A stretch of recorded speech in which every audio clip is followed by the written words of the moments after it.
pahingi ng baon? Di papasok na ako sa eskwelahan. Uy, naku.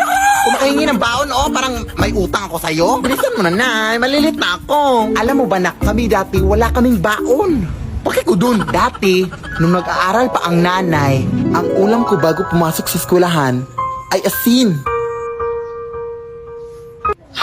Tapos, pahirapan pa kami dati papunta sa eskwelahan kasi dadaan pa kami sa maraming ilog na may mga crocodiles.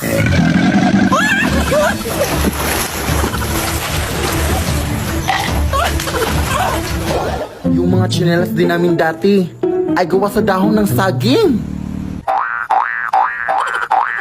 Hindi ko rin makakalimutan na hindi ako makapag-aral ng mabuti kasi wala kaming ilaw. Tapos may mga aswang pa.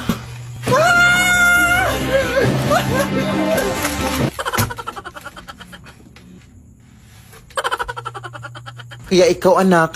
Nay! Ha? Nay! Huh? Nay! Di ka pa patapos dyan? Gabi na, oh! Baon lang hinihingi eh. Ang dami mo nang nasabi. Matutulog na lang ako, oy. Uy.